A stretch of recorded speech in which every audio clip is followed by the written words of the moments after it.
Hello, friends, and welcome back to Stories About Entitled People. We begin with a story in which the main character was not paid for his honest work, but he took revenge on the offender by destroying their garden to the ground. But before we begin, don't forget to subscribe to our channel if you're new here and turn on notifications so you don't miss a new video every single day. Here we go. He should have paid the guy. Disclaimer, this is not my revenge story, but one I thought you guys would like. The story. So there's this guy who's a professional landscaper, and he was contracted to do a big job for someone, the whole deal, completely reshaping the garden and basically making it look amazing, so I hear. But he had one problem. He didn't get paid. The revenge. Now, this guy doesn't like not getting paid. I have another story about him. So what he does is magic. After weeks of trying to get paid, he had enough. He put on a boiler suit and a mask, he jumped into his van and drove to the house, went to the garden, and sprayed a kill-everything weed killer over everything. The best part is it took 3 days for them to notice, and there was nothing they could do about it. And our second story. They thought I wouldn't stand up for myself. They can't rent anymore. In order to keep a long story short, I won't go into full detail, but here's some backstory. I moved into a new basement apartment with 2 girlfriends from school. The landlords lived upstairs with family. Within the first week, we had been experiencing harassment not only from the landlord, but the landlord's family as well. We were being harassed weekly. It had gotten so bad that we had called the cops on them numerous times. They refused to perform basic repairs in our unit. They came around screaming and swearing in our faces over petty stuff because it was their house, and they felt invincible. Little do they know that I know my rights and am not afraid to stand up for myself. Eventually, we got a notice that they were trying to evict us. This notice included all the things we supposedly did to them. They accused us of assaulting them, housing an illegal grow-op, none of us smoked in the slightest, destroying city property, and luring them into our unit to harass and assault them. Well, after this all happened, I went into super research mode in which I tried to dig up as many of my rights as possible to use against them when it came time. I found out that in my city, you must possess a rental license in order to legally rent a part of your home. I then found out that particular house did not possess one. They'd been skirting fees and laws for years, and they couldn't obtain a license due to safety and zoning issues. I found out that if the city were to find out, the landlords could be faced with a large fine and we would be evicted. What did we have to lose? They were trying to evict us anyway. So I called the city and alerted them to the illegal rental unit the landlords were running. Fast forward a few weeks to our trial date. Turns out the landlords wanted to settle out of trial because someone had informed the city of their rental unit and they could not obtain a proper license. If the city were to evict us, the landlords would be in violation of the tenancy agreement and we would have won our case and then some. We settled on termination of our lease and our deposit was to be returned to us. Oh, and they can also never rent that apartment again because it's not legal to do so. And our last story. Ruin my marriage?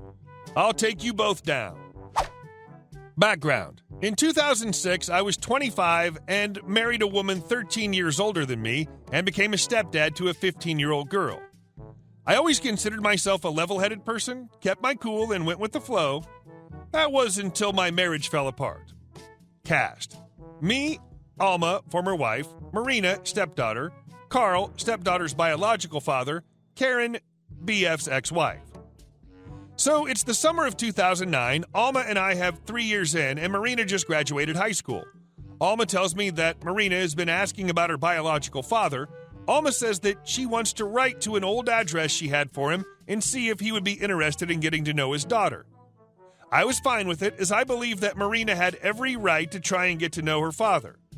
A month goes by, and Alma tells me that Carl emailed her and is open to getting to know his daughter. Alma and Carl email back and forth so she can feel him out and he can get a sense of what Marina is like. At this point, I don't mind at all because Alma is open about all the emailing and what they write about. Fast forward a few weeks. Marina and Carl are communicating back and forth regularly. Everything looks to be working out. I start to notice Alma on the computer more and more chatting with Carl. I ask her about it and she affirms that she and he developed a friendship over the past few weeks. I don't think much about it as she isn't hiding anything, and Carl lives in Mexico City. We lived in Central California. A few months go by, and Alma tells me that Marina wants to meet Carl, and he has time off coming, so it's a perfect time to do it. Alma will go with Marina, but I wouldn't be able to go since I couldn't get the time off of work. Alma and Marina go on their trip. They're gone for 2 weeks. Week 1 is spent at Alma's grandparents' home, and week 2 would be spent in Cabo, where Carl would fly in and give him and Marina time to connect in person. Their vacation came and went, and they finally came home. When I picked up the girls, I began asking about the trip, but all I would get would be one-word answers from both of them. Marina and Alma looked like they were upset with one another. I figured they got into an argument on the way home. A few hours in a plane can do that to you. A week later, we're back in our routine, but Alma and Marina are still barely talking. I ask what's wrong, and she tells me that her and Marina had an argument about Carl. I chalked it up to the meeting not being longer. So I say, well, maybe next vacation Carl can spend in California and he can bring his son so Marina can meet her brothers. They can even stay with us a few days. Alma really liked that idea. So, I kid you not, the very next day, both are at work and I have the day off. I'm working around the house and came across a small stack of papers on the entryway table. I pick them up and see if they're important. It's a printed out email and I see my name on it. I read it and just keep reading through the stack of papers. It was a complete printout of Alma and Carl's email conversations they were having through her work email address. I felt sick. The more I read, the sicker I felt. In the emails, they had the whole vacation planned out, including the fact that Carl would be staying with her and Marina in the suite I'd arranged for them rather than getting his own hotel room. The worst was the fact that they were debating how they should tell Marina that they planned on being affectionate with each other during this trip because, as he put it, she should be happy that her parents are finding each other again after 18 years, and how else are you and I going to be able to share a room? Turns out Marina wasn't very happy about the situation and wouldn't let them be alone together. First thing I did was take the emails and have copies made. I wasn't sure on what I was going to do yet, but I knew I should make them. I then drove to Alma's work and I tell her I was there to take her to lunch. When we got to a secluded parking lot, I confronted her about the emails. She had the nerve to try and turn it on me. How could you go through my private emails like that? She didn't argue, she just claimed that the bond that she and Carl had was strong and that I wasn't the husband that she had hoped I would be. I argued, I cried, I asked her if we could work through it, and all she would say is, maybe, and that she would think about it. For the next few days, I was a mess. I would mope and pout when I was alone and would be Alma's attentive husband when she was at home. Then I saw that she and Carl were chatting on the home computer, not even trying to hide it. The revenge. When I realized that this wasn't going to end, I decided that I needed ammunition. I already had the emails from her work, but I wanted more, so I found a computer program that runs in the background. It takes screenshots and is a keystroke logger. I installed it on both our home computers. With the program, I had screenshots of their chatting sessions, and I had access to Alma's personal email accounts.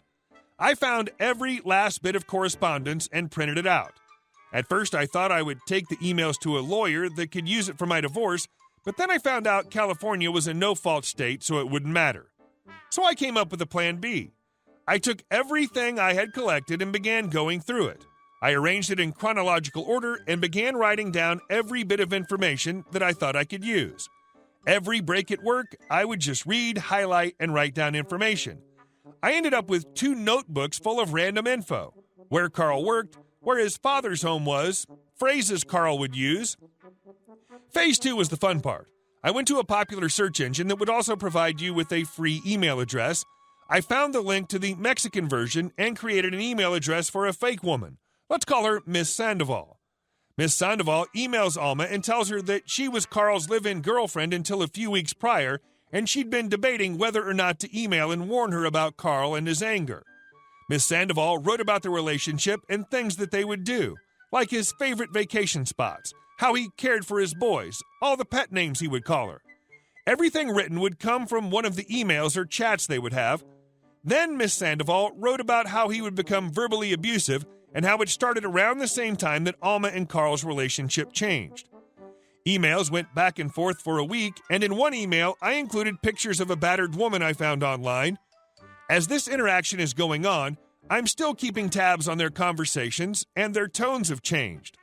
Alma asks about Miss Sandoval, and of course he denies knowing who she is, and of course Alma doesn't believe him. She's furious that he would lie to her, and that now she feels like she's the reason for this poor woman's abuse.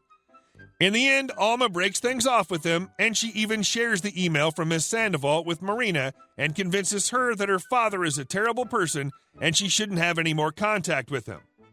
Oh, but that's not all. During my spying, I was able to find Carl's ex-wife, Karen's social media, and had Miss Sandoval email her a copy of every email I had. Now, I don't know what Mexico's divorce laws are like, but Karen was very grateful for all the info and was sure that it would help in her divorce that had been going on for 3 years at that point. Now, let's not forget about Alma. She didn't go unscathed from this.